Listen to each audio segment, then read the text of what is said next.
नमस्कार दोस्तों, स्वागत है आपका एक और नई डिबेट वीडियो पर। देवभूमि उत्तराखंड में अवैध मजार और अवैध नमाज स्थल को गिराने पर बवाल मचा पड़ा है और दोस्तों वहाँ के शांति दूतों ने काफ़ी शांति फैलाई है।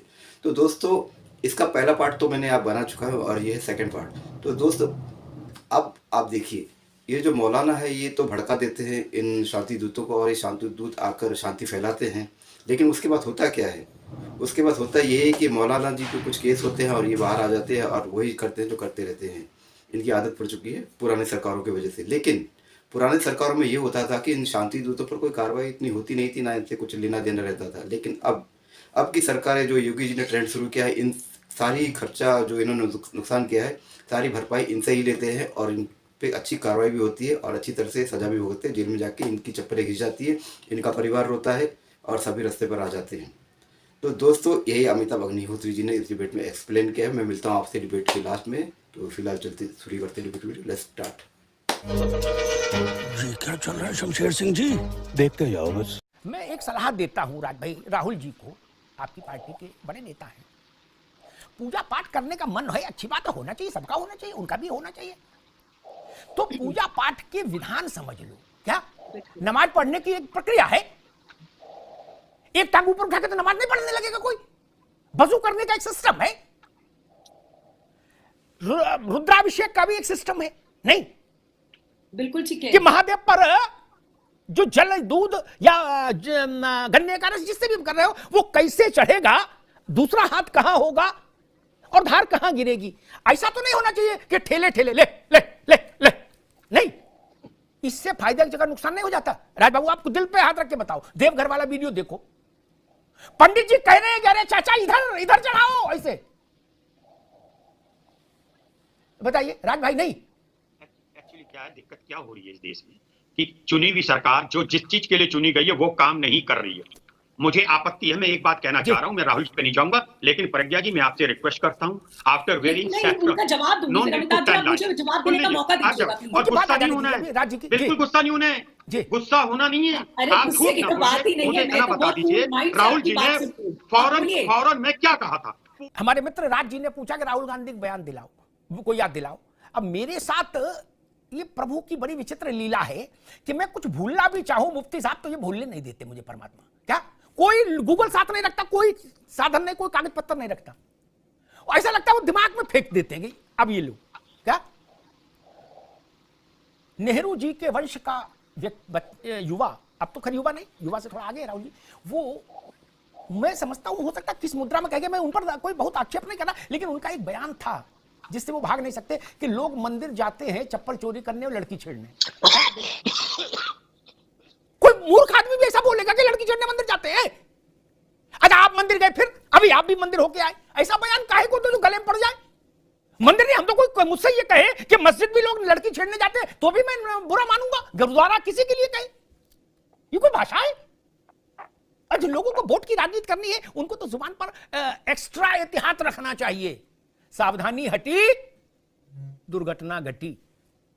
मुफ्ती साहब, क्या आपको ये नहीं लगता कि अब वो समय आ गया कि मुस्लिम्स के बीच से सकारात्मक सोच वाली लीडरशिप बाहर आए और मंच पर जो अभद्र लोगों ने कब्जा कर रखा है, अल्ल बल्ल बोल के उत्तेजना फैलाने वाले लोगों ने, वो लोग मुसलमानों का नुकसान कर रहे हैं, ये बात मुसलमानों को बताने के लिए निकले वो समझदार लोग, मुस्लिम लीडर। नहीं देखिए, मुसलमानों में शऊर आया है, मगर मीडिया उन्हीं को जगह देती है जो भड़काते हैं लोग। मीडिया संजीदा मुसलमान स्कॉलर को तो टीवी में जगह नहीं देती है और आते भी नहीं। हम जैसे लोग सिवाय आपके एक दो चार शो में जाते, हम लोग भी बहुत कमाते हैं। मगर मैं बात बताता हूँ जाति जनगणना की, कांग्रेस कैसे कैसे कंफ्यूज हो रही है। कांग्रेस कह रही कि जाति जनगणना की बात कर रही है, इंदिरा ने उसकी जी ने मुखालिफत किया, नेहरू जी ने मुखालिफत किया। एक जमाने में नारा था कांग्रेस का, न जात पर न पात पर मोहर लगेगी, हाथ पर इंदिरा जी की बात, इंदिरा जी की बात पर। राजीव गांधी ने 90 में पार्लियामेंट में बोला था कि मैं मंडल कमीशन का विरोध करता हूँ। ये राजीव गांधी ने बोला था। आज जो है, हाँ बोला था। आज राहुल गांधी जी कह रहे हैं कि जातिगत गणना होनी चाहिए। 1952 के बाद 2024 में जो कांग्रेस की सरकार बनी है, 1952 से लेकर के यूनाइटेड आंध्रा, बाद में 2014 से तेलंगाना का गठन हो गया। आज कैबिनेट में एक मुसलमान मिनिस्टर नहीं है, ये रेवंत रेड्डी की सरकार में। और राहुल जी जाकर के मुस्लिम यूनिवर्सिटी में कहते हैं कि देश में एक दिन मुसलमान जो है प्रधानमंत्री बनेगा। 7% जो है तेलंगाना में रेड्डी हैं, 7%। रेवंत रेड्डी सीएम बन गए, 4-5 जो है मिनिस्टर बन गए। और मल्लू विक्रमा भट्टी एक दलित है जिसकी 16% आबादी है। 30 साल से मुसलसल जो है कांग्रेस को लेकर के चला, मेहनत किया, उसको इसलिए सीएम नहीं बनाया गया कि वो दलित है। तो कांग्रेस की मानसिकता निहायत ही जर्जर है। राहुल गांधी को, केसी वेणुगोपाल, ऐसे लोग जो जनता के बीच में इलेक्ट नहीं है, जयराम रमेश, प्रिया सिनेते प्रिया, ऐसे लोग, अगर वो एक और है बिहार के कन्हैया कुमार, ऐसे लोग अगर कांग्रेस के सलाहकार बन जाएंगे तो इसका कांग्रेस का विसर्जन होना जरूरी है। मैं कहता हूं कि गांधी का सपना, एक गुजराती का सपना दूसरा गुजराती पूरा कर रहा है, और मुझे लगता है कि पूरा कर जाएगा। राज भाई, छोटी सी टिप्पणी। मुफ्ती साहब ने कहा एक गुजराती का सपना, यानी गांधी जी का सपना था कांग्रेस विसर्जित कर दी जाए। वो करेंगे, गांधी जी के समय में नहीं हुई, लेकिन दूसरे गुजराती यानी नरेंद्र मोदी के समय में वो विसर्जित हो रही है। राज शर्मा जी, छोटी सी टिप्पणी, समय कम है। डर के पीछे इनका बयान है, सबसे छोटी प्रतिक्रिया। डर के पीछे इनका बयान है, ये डरपोक व्यक्ति हैं, इसलिए ऐसा बोल रहे हैं। इनको डर है। ठीक। देश का दुर्भाग्य है, मुफ्ती नदीमुद्दीन जैसे लोग जो हैं उनको आप बता रहे हो डर के साथ हैं। तौकीर रजा जैसे लोग बहादुर हैं। देश को कहां झोंकना चाहते हो मित्र? और मेरी उनके साथ भी सहानुभूति है जिनको ये सड़क पर उतार देते हैं तौकीर रजा जैसे लोग। मुकदमे हो जाएंगे, घर बिक जाएगा, खेत बिक जाएगा, चप्पल बिक जाएगी जमानत कराने में। तौकीर रजा किसी को रोटी देंगे? हमने तमाशा बहुत देखा मित्र। 35 साल के पत्रकारी जीवन में ऐसा तमाशा मैंने बहुत देखा। मुजफ्फरनगर में दंगा हुआ था, जो मौलाना मुख्य अभियुक्त बनाए गए थे, जो सबसे ज्यादा भड़काए थे मौलाना नाजिम, शायद अगर मैं सही नाम याद कर रहा हूं, मैं गया था उनका इंटरव्यू करके लाया था। उनको दंगा काल में ही जेट सिक्योरिटी मिल गई थी, अल्लाह का नाम लेके है। और 30 पुलिस वालों के साथ वो सरसों के तेल की मालिश करा के धूप में लेटे थे। क्या गरीब मर गया था, गर्भवती स्त्रियों का गर्भ गिर गया, घर जल गए, जानवर फूंक दिए गए जिंदा। मैंने देखा मुजफ्फरनगर, कौन माइकल लाल गया था मदद करने? अब भाषण सब दे रहे हैं। कोई गया था? नहीं ना।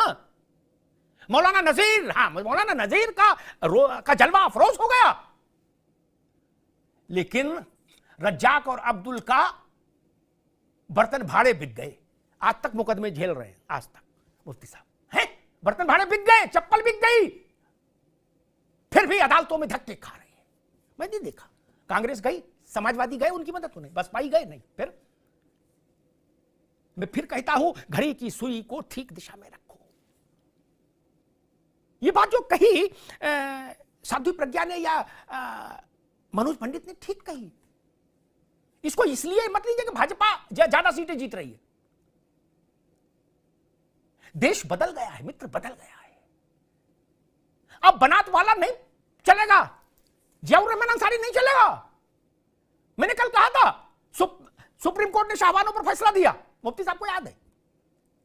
राजीव गांधी ने उसको लोकसभा में लाकर टर्न डाउन किया। बनात वाला बोलने खड़े हुए, बनात वाला ने कहा राजीव जी तेली और तमोली से कुरान का वो करवाओगे व्याख्या तो ऐसा ही होगा। लो, उन्होंने सुप्रीम कोर्ट के जजों को तेली तमोली बता दिया है, और कांग्रेस ताली बजा रही थी। ये करेंगे। देश बदल गया है मित्र, जान लीजिए, और बदलना चाहिए।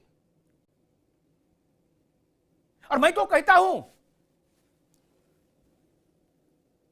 विश्वास की बात है, मानना ना मानने की स्वतंत्रता है, लेकिन ना देखिए, जिस दिन से रामलला का विग्रह, प्रज्ञा जी, जिस दिन से रामलला का विग्रह अपने मंदिर के गर्भगृह में आया, प्राण प्रतिष्ठा नहीं 18 से, तब से भारत के घटना चक्र को देख लीजिए। क्या अभी महीना नहीं हुआ है प्राण प्रतिष्ठा को?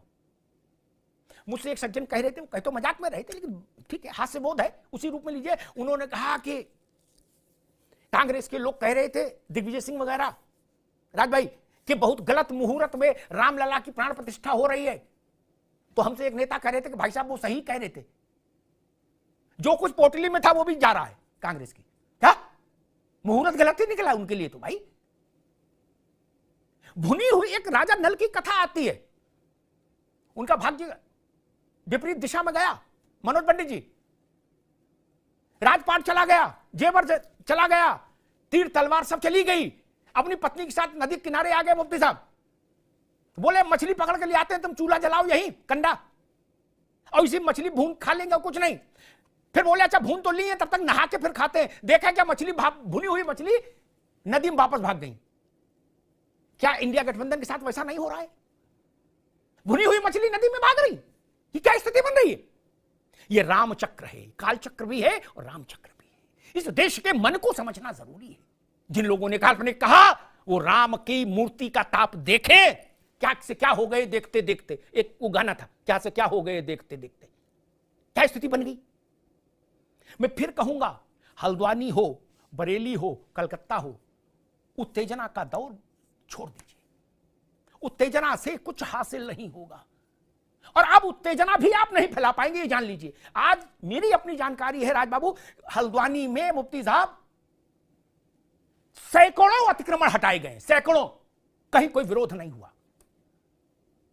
शासन का इकबाल होता है, हो गया, चला बुलडोजर। कोई माइका लाल वहां ये कहने नहीं गया कि हम गोली मार देंगे बुलडोजर वाले को, नहीं ना। लेकिन आपने 100 पुलिस वाले घायल करा दिए। तौकीर रजा तो गिरफ्तारी होती है, छूट जाते हैं, वो गिरफ्तारी में भी बिरयानी खाएंगे, उन्हें थोड़ी कोई मार रहा है। लेकिन रज्जाक को मुश्किल हो जाएगी। ये जिस दिन भारत समझ लेगा उस दिन ये सड़क पर बंडलिज्म खत्म हो जाएगा, ये उपद्रव और उत्पात खत्म हो जाएगा। मित्र, ज्ञान वापी में पूजा बंद करो। मैं कहता हूं मुफ्ती साहब, ये नारा जो भी दे रहा है वो भारत में चिंगारी का खेल खेल रहा है। ये नारा ठीक नहीं। ज्ञान वापी में पूजा किसी की कृपा से नहीं है और किसी के हुक्म से बंद भी नहीं हो सकती। 33 साल मुकदमा लड़के भारत के सनातन धर्मावलंबियों ने अदालत के आदेश से पूजा का अधिकार पाया है। किसी पार्टी की कृपा है, किसी नेता की कृपा है क्या? यह रास्ता ठीक नहीं। यह करिएगा तो प्रतिक्रिया के लिए आपको तैयार रहना होगा। धरती का नियम है, क्रिया करेंगे तो प्रतिक्रिया के लिए तैयार रहिए। देखा आपने लापरवाही का नतीजा है। तो दोस्तों डिबेट हो गई खत्म, वीडियो हो गई पूरी। उम्मीद करता हूँ दोस्तों ये डिबेट वीडियो आपको पसंद आई होगी। तो दोस्तों डिबेट में अमिताभ अग्निहोत्री जी ने बहुत सारी बातें कही, लेकिन मैं उनकी एक ही बातें पकड़ के रह गया, और वो बात सच्ची भी है और सोचने लायक भी है।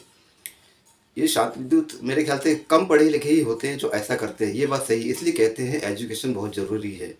ये मौलाना है तो ये जितने भारत में ये मौलाना है, कुछ एक ज़्यादा ही नामचीन और भड़काऊ भाषण देने वाले हैं। ये भड़काते हैं इनको और ये भड़क जाते हैं और रोड पे आके तांडव करते हैं और सरकारी संपत्तियों का नुकसान करते हैं, किसी भी मुद्दे को लेकर, चाहे वो देश का हो या देश के बाहर का हो।